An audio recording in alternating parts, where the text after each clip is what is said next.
Hey guys, welcome to another episode of the A3U Review. Today we are going to take a look at some massive comparisons. That's right. We are going to compare the LG40 Astrotrain with the Hasbro Titan Returns Astrotrain. And then we got a bunch of shockwaves to compare, such as the Takara Dark of the Moon with the Hasbro Costco 2-pack shockwave, and then the newly released 10th anniversary movie The Best shockwave from Takara. That's right. We're also going to look at a couple of combiners. The combiner wars Victorion versus the new Megatronia from the Unite Warriors line. Speaking of Mega, we got a Mega review for you guys because we're going to look at this huge Optimus Prime rather, from the Toys Alliance MAS01 Optimus Prime. Mega series. Yes, that's right. That's right. It's going to be awesome. Yeah, and it's huge. So, without further ado, my name's Alex. I'm Boris. You're watching the A3U Review.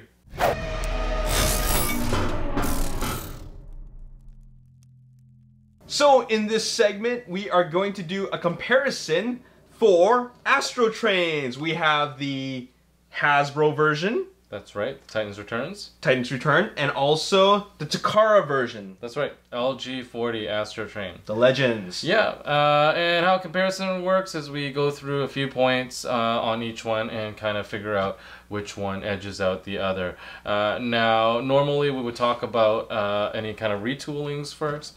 There's zero retoolings on this, so we're not going to even talk about that.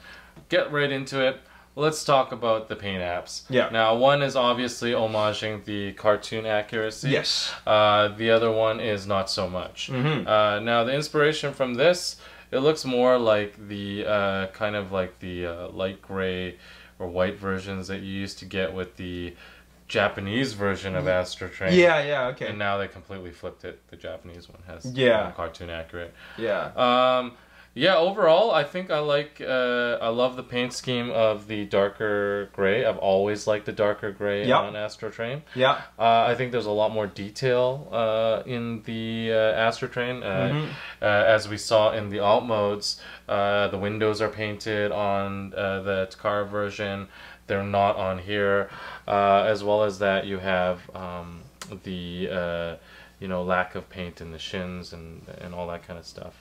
And just a little bit less harmonious. What do you think? Yeah, well, it's very, very interesting because, well, first of all, I've always liked the darker version of Astrotrain. I had the original toy, and yeah, I like that color. But this one actually appears to have more color than this one. You got two different shades of gray, the light gray and the dark gray, and these dark spots. And then there's this weird shade of purple, which is kind of like a fuchsia kind of thing. But I'm not into that. I'm not really into that. I like these Decepticon colors. I call them Decepticon colors because purple, right? The dark purple that is that everybody knows is the Decepticon color going together with this gray. It just looks so good. And another thing that I really, really like about this version is because when you look at the heads, the Hasbro version's only it's two colors. This yellow at the top, and then the head is the same color as the rest of the body. But for the Takara, you got the yellow that the Hasbro has, but also the purple, but also a silver face. So that face is really, really well defined. So that looks great. Yeah, that's right. So I think, it's pretty much unanimous looking at this.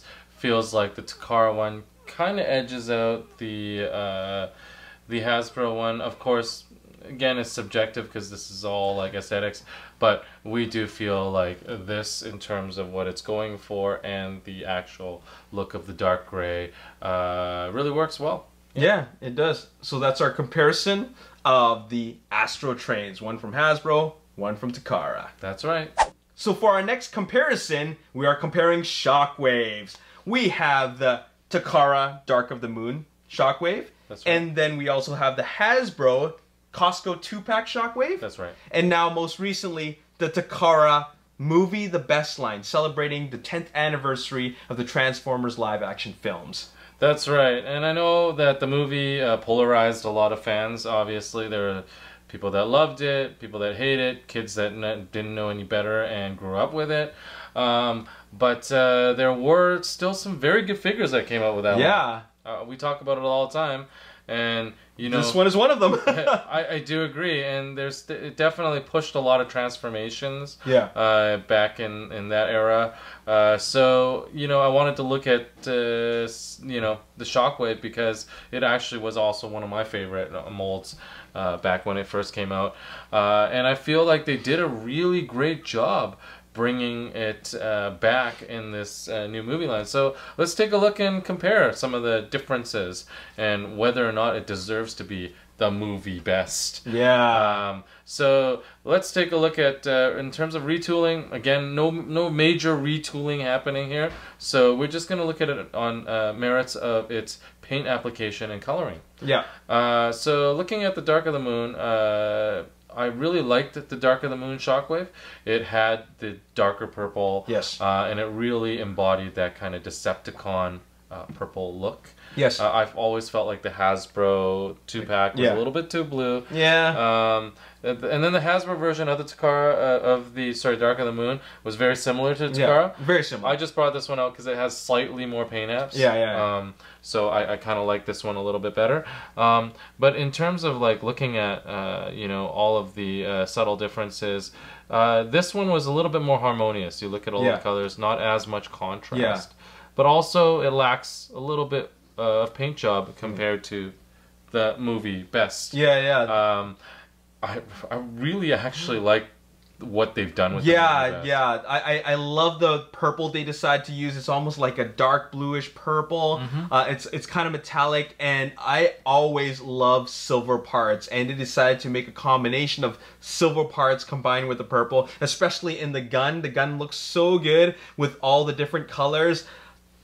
When you look at this clear and this dark gray, it doesn't do anything for me. And another thing is that when you look at the head is so plain. It's just one color in that red dot. Yeah, totally. Yeah, so yeah, as an exclusive, they missed the mark. Totally. I mean, I've always liked this. I have this, and I've always thought that this is such a great mold, paint job, and everything until I saw this, and then they totally improved upon it. Yeah, you know, a lot of people were asking me why now? Yeah. Is it just because the movie's coming out? Yeah, probably. Yeah. But you know what? They really did choose some good figures to redo. They did. And they absolutely nailed it on the Shockwave, I think. Yeah. It's such a great redeco of it. So, I mean, if you're a fan of this mold, I highly recommend you pick up this version. For me, I don't know. I'm torn between these two. Yeah. I really am. Yeah. I do feel because of the attention to detail that they gave this, may not be movie accurate, but what really is, like this wasn't completely movie accurate. It's still a great looking piece. Like, it doesn't edges matter. It out. Yeah. If I had to rank them, I would say number 1, number 2, and this is last place. Yeah, definitely.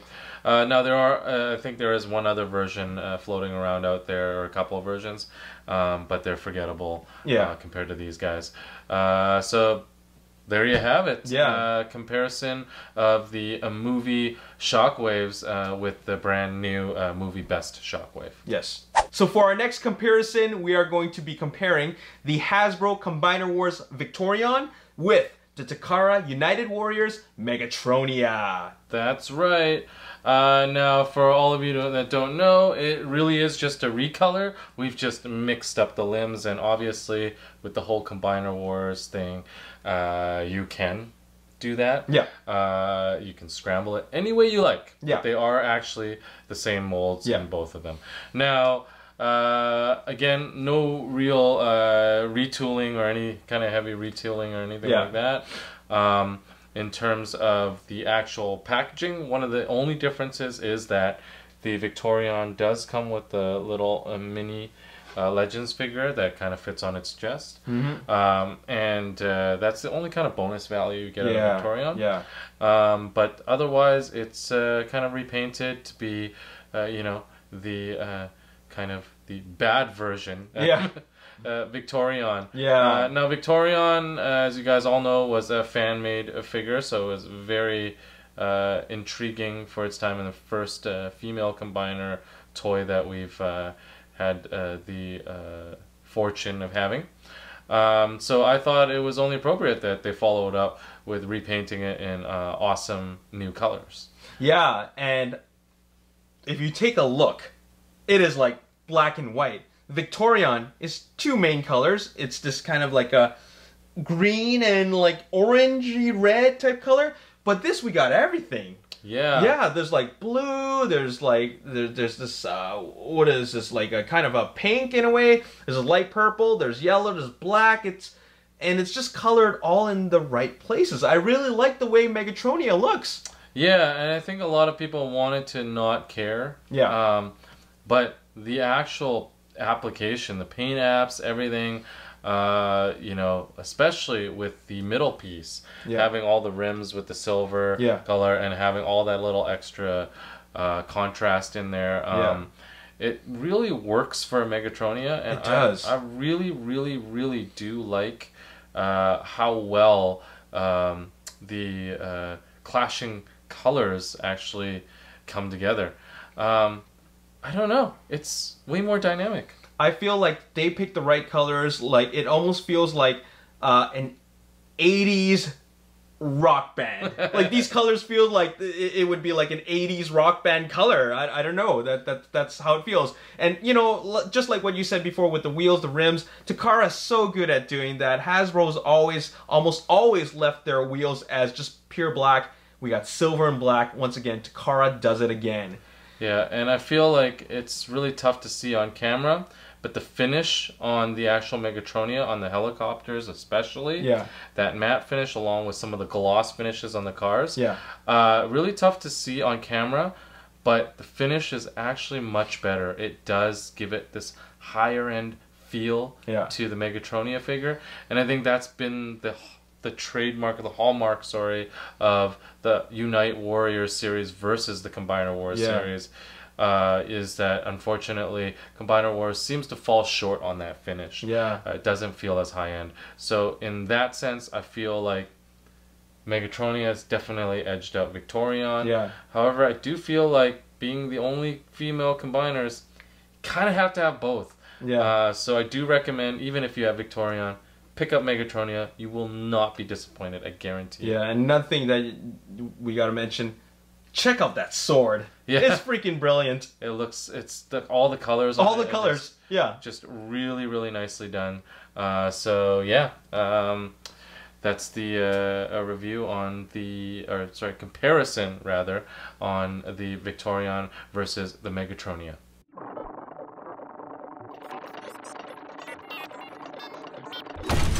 So for the next segment, we are going to be doing a review for the MAS01 Optimus Prime from Toys Alliance. That's right. It's an official licensed product from Hasbro. Yep, and it is a fixed figure, doesn't transform, but it is massive. Yes. 18 inches in height. 18 inches. Yeah, it's like a little toddler. Yeah. And you know, there's a lot to talk about it, so let's talk about the design first. Yeah.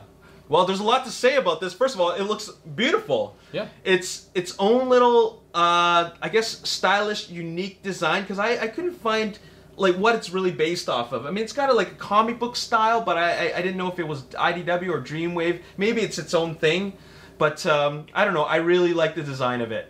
Yeah, its bulkiness suggests the Dreamwave / IDW inspiration. Yeah.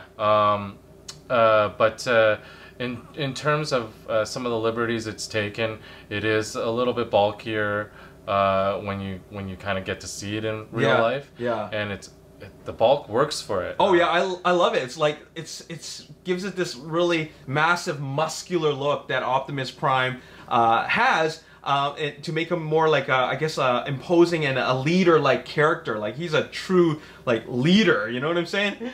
Yeah, and he definitely does have a lot of interesting design and paint cues. Yeah. All over. All over. On his arms, on his legs. Inside of the legs. Yeah, that's right. So for the amount of detail for the price point, it's actually quite unbelievable. Yeah. And so yeah, let's move into posability. Lots of points of articulation. Lots. Yeah. I mean, look at those fingers. Yeah, they're all poseable. Gives it a nice organic kind of feel to it. Yeah. It really has a lot of movement. Double joints here. Double joints on the elbows. Yep. So that is fantastic.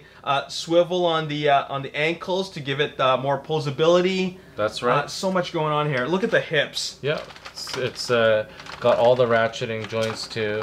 The hip skirts move up so that it can really allow you to do some aggressive posing. With this guy. Also ab crunch. Oh wow. Yeah. Torso swivel. So much you can do. Yeah, and then the head is on a ball joint. Yeah, so it can really move around. Lots of posing. And I forgot to mention, it actually has LED lights. We just didn't install the batteries yet, but it's got LED lights for his eyes, and then as well as that, there's a matrix. Matrix of leadership. Look at that. It's actually in here. Yeah. You just gotta flip it up. There we go. So you can see. So cool. It's actually in there. The matrix actually lights up independently as well. Again, didn't put in the batteries, but super cool. Seen this online lit up, and it looks really, really nice. And yeah, everything moves, everything articulates. It's just such a great poseable figure for. Considering the size, right? Yeah. It's pretty unbelievable. Yeah. So yeah, let's move on to creativity. Sure.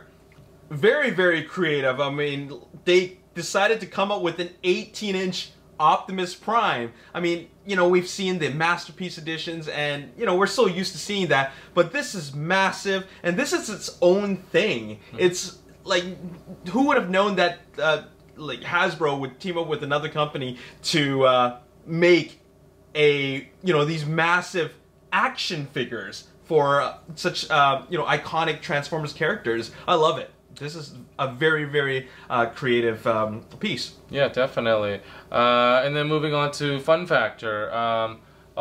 Definitely. Oh man, a lot of fun. A lot of fun. How can you not have fun with an 18-inch superposable Optimus Prime? Yeah, I mean, keep in mind, this is 18 inches, and it's not a statue. It's fully posable, and it's a character that we all know and love, so you're going to want to play with them a lot. Yeah, that's right. So yeah, let's look at all the points here and summarize.